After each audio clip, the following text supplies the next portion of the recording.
Bonsoir à toutes et à tous, bienvenue dans Au Quotidien. Nous sommes le jeudi 13 novembre 2025, l'essentiel de l'information en Sarthe pendant 15 minutes.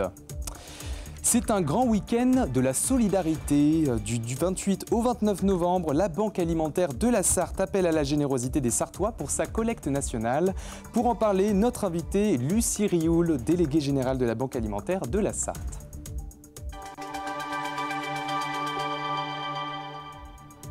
Pour les 10 ans du 13 novembre, le maire du Mans, Stéphane Le Foll, rend hommage aux victimes des attentats à Paris.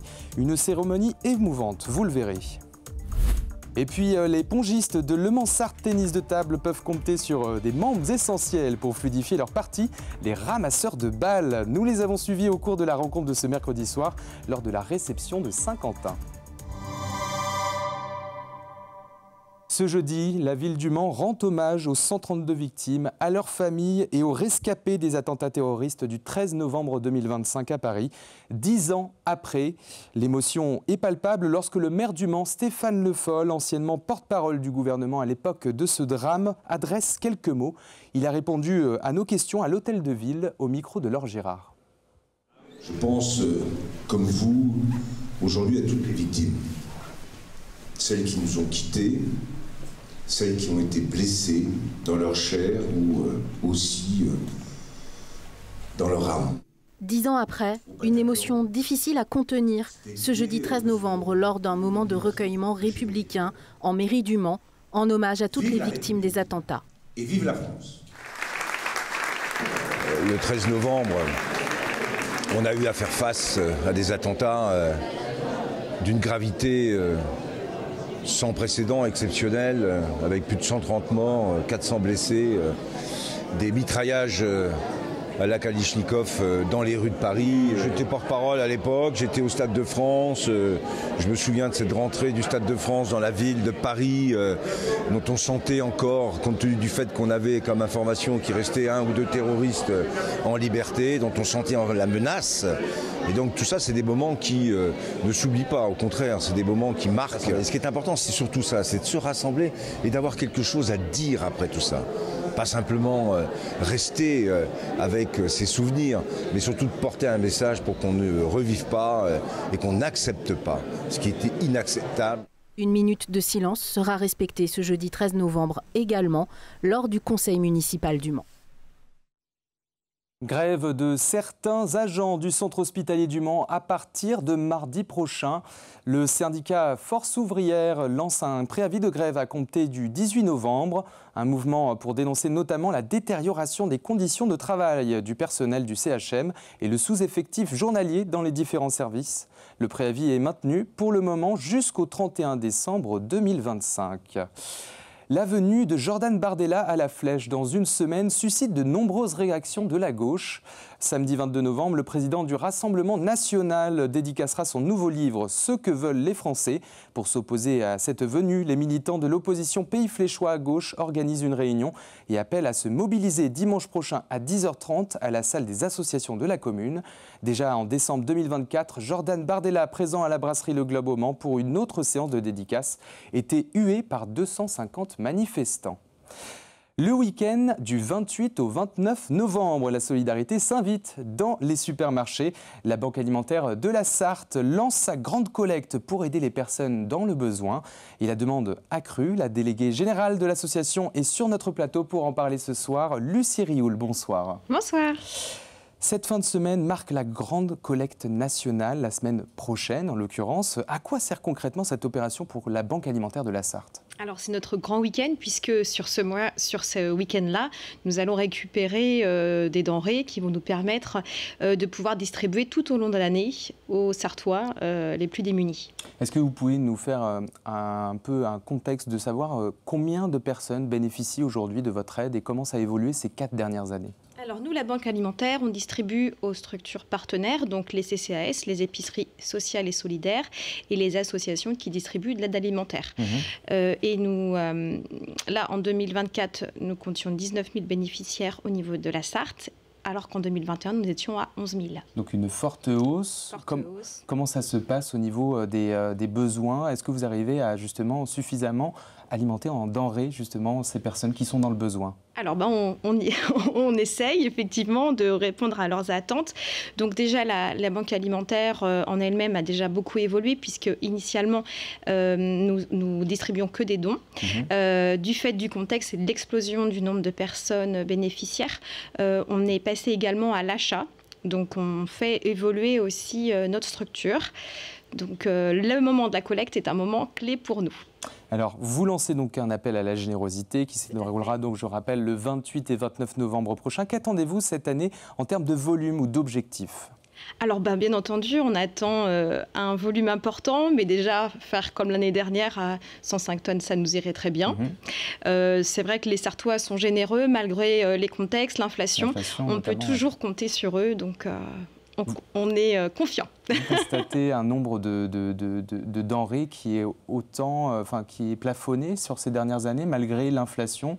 Il y a toujours autant, justement, de générosité de la part des Sarthois et des Sarthoises ? Ah oui, tout à fait. Après, ce qu'on mesure, c'est le poids. Oui. Mais quand on regarde le prix des produits, on se rend bien compte que chacun fait des efforts pour pouvoir contribuer à sa façon à aider les autres. Alors, Lucie Rioul, quels sont les produits les plus recherchés pour cette collecte ? Alors, nous, on attend des produits secs, donc aussi bien de l'huile, de la farine, du sucre, des conserves, aussi bien du poisson, des conserves de fruits, des conserves de poisson, des plats cuisinés, des légumes, de la farine, du sucre, du riz, tout ce qui va être sec, café, chocolat en poudre. Et où et comment on peut vous retrouver justement pour faire un don ?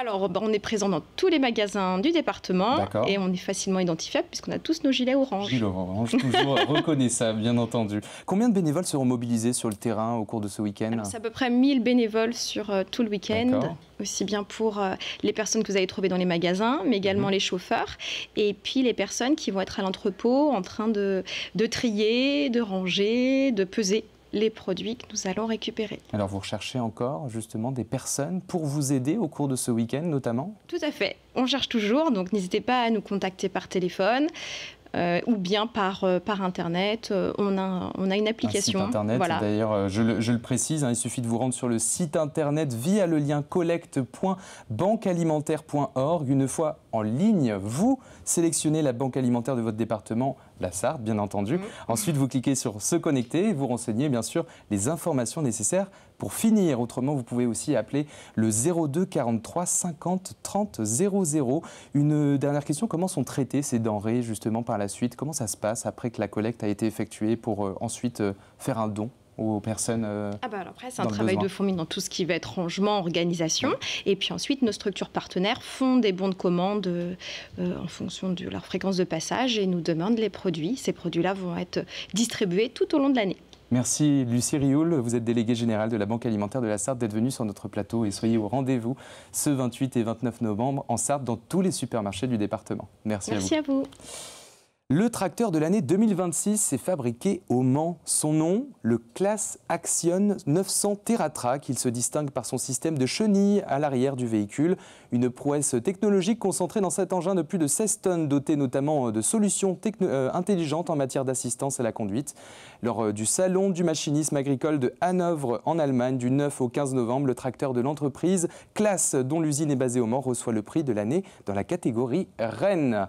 Le Mans-Sarthe tennis de table rate de peu la passe de 3.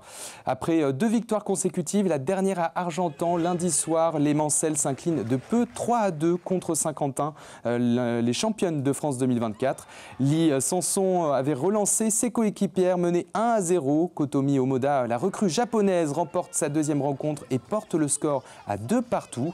C'est Lee Sanson qui disputait le match décisif contre la 7e meilleure joueuse au classement français, Linda Bergström. Défaite en 4 manches frustrantes pour la Française qui était en train de remonter. On l'écoute forcément déçu au micro de Colin Ancel.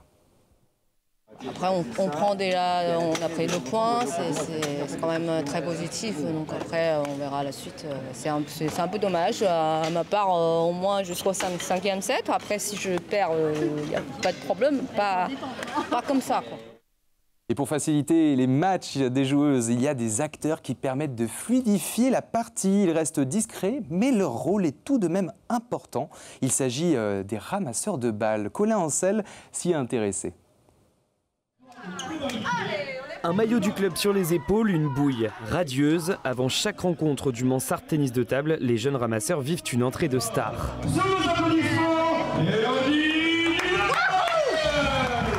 Âgés d'une dizaine d'années, ils sont 4 autour du terrain. 2 ramassent les balles, 2 autres affichent le score. Pour Joris, 12 ans, c'est la première fois en Pro A. C'est une très belle expérience.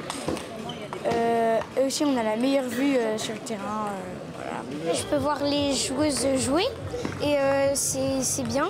Et puis moi j'aime bien, c'est un peu comme rendre un service au club, donc moi ça me fait plaisir. Un échange de bons procédés, les jeunes rendent service, le club offre un moment privilégié. C'est une façon aussi de les récompenser de leur investissement au quotidien, de les mettre en valeur et puis de faire partager aussi ces soirées et l'ambiance.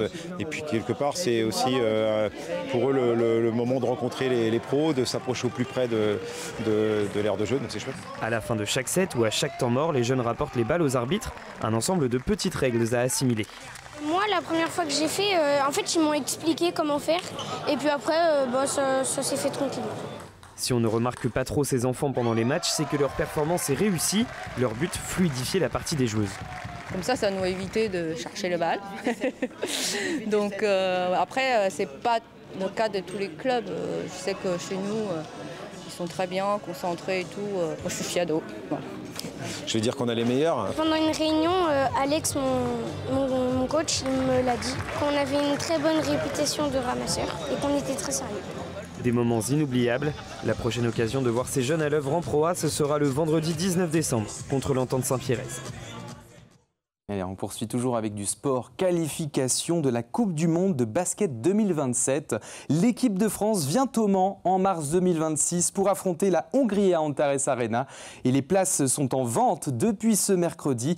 Les Bleus et peut-être leur superstar Victor Wembanyama ou encore l'ancien Manceau Terry Tarpey évolueront de nouveau en Sarthe 17 ans après leur dernière venue. Rendez-vous le dimanche 1er mars 2026 à 20h30. Et il reste des places direction le site billetterie.ffbb.com pour les réserver. Qui va nous nourrir? Le titre d'un ouvrage écrit par une journaliste de Mediapart, Amélie Poinceau. Elle est invitée d'une conférence organisée par le SIAP 72 ce vendredi. Pour l'auteur et la coopérative, l'intérêt est d'échanger sur une question essentielle pour notre avenir. L'ouvrage pointe notamment les responsabilités politiques qui empêchent l'installation de nouveaux agriculteurs et paysans, autrement dit, celles et ceux qui nous nourrissent. Le rendez-vous est donné à la salle polyvalente d'Étival-les-Le Mans vendredi de 14h à 17h. Les tendances météo de ce vendredi 14 novembre. Dans la matinée, l'ensemble du département est couvert avec quelques précipitations prévues vers Bouloir ou encore Conly. Les températures sont toujours plus élevées que la normale, jusqu'à 16 degrés au Mans le matin. Dans l'après-midi, le ciel est toujours couvert avec quelques éclaircies. La pluie continue de tomber dans l'est. Les températures évoluent doucement, mais toujours à des valeurs importantes en ce mois de novembre. 18 degrés à Mamers, 17 à Conly ou encore jusqu'à 19 degrés à Télocher, soit 10 degrés au-dessus de la normale.